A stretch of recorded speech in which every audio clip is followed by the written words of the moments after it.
अस्सलाम वालेकुम स्टूडेंट्स, उम्मीद है आप सब खैरियत से होंगे। आज हम सॉल्व करने वाले हैं इक्वेशन ऑफ मोशंस। अच्छा, इक्वेशन ऑफ मोशंस को क्यों हम यूज़ करते हैं काइनेमेटिक्स के अंदर? तो देखें, जब कोई ऑब्जेक्ट किसी कांस्टेंट एक्सेलरेशन के साथ मूव कर रहा है तो हमें उसकी फाइनल वेलोसिटी क्या है, इनिशियल वेलोसिटी क्या है, कितने टाइम के बाद वो कितना डिस्टेंस कवर करेगा या वो किस एक्सेलरेशन से मूव कर रहा होगा, इस सारी इंफॉर्मेशन को अगर हमें हासिल करना है या उसके बारे में कुछ मालूमात फाइंड आउट करनी है तो हम इक्वेशन ऑफ मोशंस की मदद से उनको फाइंड आउट कर सकते हैं। तो सबसे पहले आज हम सॉल्व करेंगे first equation of motion.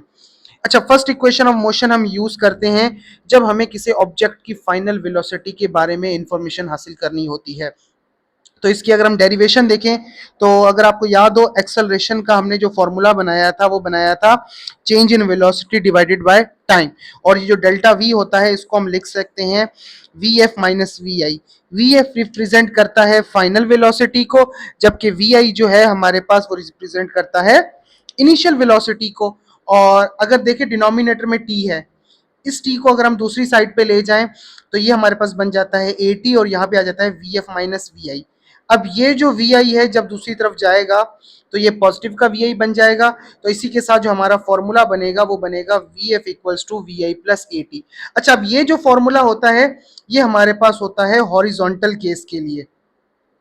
Suppose करें अगर कोई चीज वर्टिकल ऊपर से नीचे की तरफ गिर रही है तो याद रखिएगा जब भी कोई चीज गिर रही होती है तो वहां पर हम एक्सेलरेशन को रिप्लेस कर देते हैं ग्रेविटेशनल एक्सेलरेशन के साथ। और इस जी की जो वैल्यू होती है वो एग्जैक्ट वैल्यू होती है 9.8 मीटर पर सेकंड स्क्वायर। और बाज़ औक़ात हम प्रॉब्लम्स के अंदर इसकी वैल्यू 10 मीटर पर सेकंड स्क्वायर भी ले रहे होते हैं। तो जहां जहां हमारे पास ए होगा उसकी जगह हम क्या लिख देंगे, जी रिप्रेजेंट लिख देंगे। तो V F is equals to V I plus A T. अब हमारा नया फॉर्मूला बन गया है, वो है V F is equals to V I plus G T. अब यहां पर आपको एक चीज का ख्याल रखना है, वो क्या ख्याल रखना है कि जी की वैल्यू हमने रखनी क्या है। तो याद रखिएगा जी की जो डायरेक्शन होती है वो हमेशा डाउनवर्ड्स होती है। तो सपोज करें अगर आपका ऑब्जेक्ट ऊपर वाली साइड की तरफ जा रहा है, मतलब मैंने यहां से कोई चीज ऊपर की तरफ फेंकी है, तो उस केस में आप जी की वैल्यू को माइनस के साथ लिखेंगे क्योंकि आप ग्रेविटी के अगेंस्ट जा रहे हैं।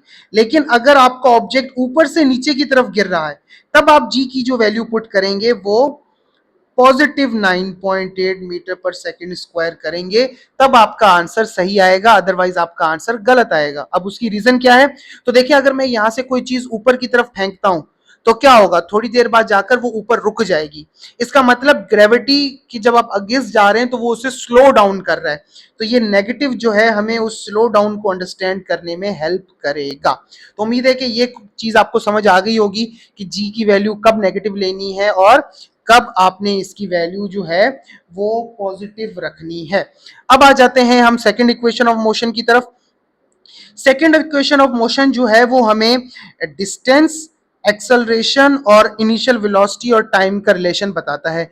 इसमें हम क्या कर सकते हैं कि एक ऑब्जेक्ट है जिसकी कोई इनिशियल वेलोसिटी है और किसी खास एक्सेलरेशन से वो मूव कर रहा है, तो 10 सेकंड के बाद वो कितना डिस्टेंस कवर करेगा, ये हम सेकंड इक्वेशन ऑफ मोशन से फाइंड आउट कर सकते हैं। अब इसकी डेरिवेशन देखें तो सबसे पहले जो हम यूज कर रहे हैं वो एवरेज वेलोसिटी कर रहे हैं। अब एवरेज वेलोसिटी का क्या मतलब है कि लाजमी सी बात है जब गाड़ी जा रही होगी उसकी वेलोसिटी पहले कुछ होगी बाद में कुछ हो जाएगी क्योंकि उसके पास एक्सेलरेशन है। तो हम एक ओवरऑल एवरेज वेलोसिटी ले लेते हैं V F plus V I divided by 2। अब पहली इक्वेशन ऑफ मोशन में हम वी एफ का फॉर्मूला ड्राइव कर चुके हैं, V I plus A T, तो वो हमने V I plus A T put कर दिया। अब ये वाला वी आई और ये वाला वी आई एडअप होके 2 वी आई दे देंगे और ये 80 वैसे का वैसे ही पड़ा है। अब जो डिनोमिनेटर में 2 होता है वो ऊपर मौजूद सब न्यूमिनेटर्स के साथ लगाया जाता है। तो मैंने जब अलग करके लिखा तो एक 2 यहां पर आया, एक 2 यहां आया, ये 2 तो आपस में कैंसिल हो गए, सिर्फ 80 के पास 2 बच गया। तो वी एवरेज हमारा बन गया वी आई प्लस हाफ 80। अब हमें पता है कि जो वेलोसिटी होती है वो बराबर होती है डिस्टेंस अपॉन टाइम के, तो डिस्टेंस अपॉन टाइम लिख दिया। अब ये जो डिनोमिनेटर में टी है मैं दूसरी तरफ ले गया तो एक टी यहां पर आ गया और एक टी यहां आ गया, तो टी पहले से मौजूद है, एक टी ये आया तो यहां पर हमने टी स्क्वायर लिख दिया। तो सेकंड इक्वेशन ऑफ मोशन का हमारे पास जो फॉर्मूला बना वो बना S is equals to V I T plus half A T square. और यही फॉर्मूला अगर मैं वर्टिकल में करूंगा तो जहां जहां एक्सेलरेशन है उसकी जगह में जी लिख दूंगा। और वही कंडीशंस, अगर कोई चीज ऊपर से नीचे की तरफ आ रही है तो ऊपर से नीचे आ रही है तो जी की वैल्यू पॉजिटिव, अगर कोई चीज ऊपर जा रही है तो जी की वैल्यू आप क्या लिखेंगे, नेगेटिव। और दूसरी चीज, जब हम वर्टिकल लेंगे तो ये एस भी हम रिप्लेस कर देंगे किसके साथ, हाइट के साथ, क्योंकि जब हम ऊपर की तरफ जाते हैं तो बेसिकली हम हाइट कवर कर रहे होते हैं। अब हम आ जाते हैं थर्ड इक्वेशन ऑफ मोशन की तरफ। और थर्ड इक्वेशन ऑफ मोशन हमें क्या बताती है, वेलोसिटीज और एक्सेलरेशन का आपस में रिलेशन। और इसको हम शुरू करेंगे फर्स्ट इक्वेशन ऑफ मोशन से। अब हमने दोनों को क्या किया, दोनों की तरफ स्क्वायर किया, ये बन गया वी एफ स्क्वायर, ये आ गया V I plus A T का होल स्क्वायर। तो देखें A square plus two A B plus B का होल स्क्वायर।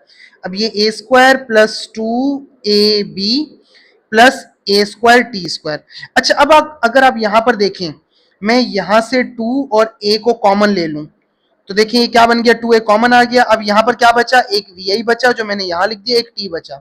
अब देखें इस चीज के पास टू मौजूद नहीं है, तो याद रखिएगा जब भी आप किसी चीज में से कॉमन लें और वो कॉमन उस इक्वेशन में उस टर्म के पास मौजूद ना हो तो आप उसे डिनोमिनेटर में लिखते हैं।